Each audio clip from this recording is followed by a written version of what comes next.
नहमदुहु व नसल्ली अला रसूलिहिल करीम अम्मा बाद औज़ु बिल्लाहि मिनश शैतानिर रजीम बिस्मिल्लाहिर रहमानिर रहीम अस्सलामु अलैकुम व रहमतुल्लाहि व बरकातुहू। मेरा नाम हकीम कारी इरफान सईद अल सईद दवाखाने से हाज़िर हूँ। नाज़रीन, उम्मीद है आप बिल्कुल खैरियत से होंगे और अपने घरों में खुशखुरम होंगे।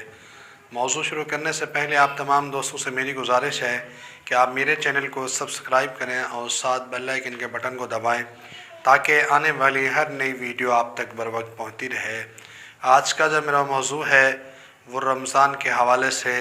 अक्सर दोस्त ये सवाल करते हैं, हकीम साहब को ऐसा मशरूब बताएं जो हम इफ्तारी के वक्त इस्तेमाल करें जिससे हमारे जिस्म के अंदर ना कमज़ोरी हो और ना खुश्की हो ना गर्मी हो। ऐसे तमाम दोस्तों के लिए एक बहुत आसान और कीमती और लाजवाब मशरूब जो आप दोस्तों को मैं अभी बताऊंगा, आप इसको ज़रूर आज़मा के देखें। इंशाअल्लाह इससे आपको बहुत फ़ायदा होगा। सबसे पहले आपने अल बुखारे ईरानी लेने हैं, वो आपके पास 5 अदद हों, और इसके अलावा छोटी इलायची 5 अदद हों, और बादाम आपके पास बग़ैर गुठली वाले 5 अदद हों।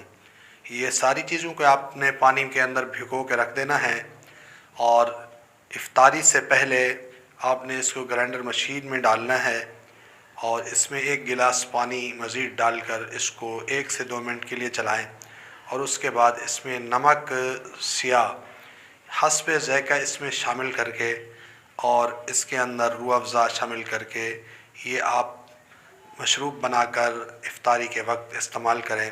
इंशाअल्लाह इससे आपको खुश्की भी ख़त्म होगी और जिस्मानी कमज़ोरी का एहसास भी नहीं होगा, और आपका दिल तरोताज़ा और दिमाग भी तरोताज़ा रहेगा, और इसके अलावा आपका जिगर बिल्कुल फ़िट रहेगा।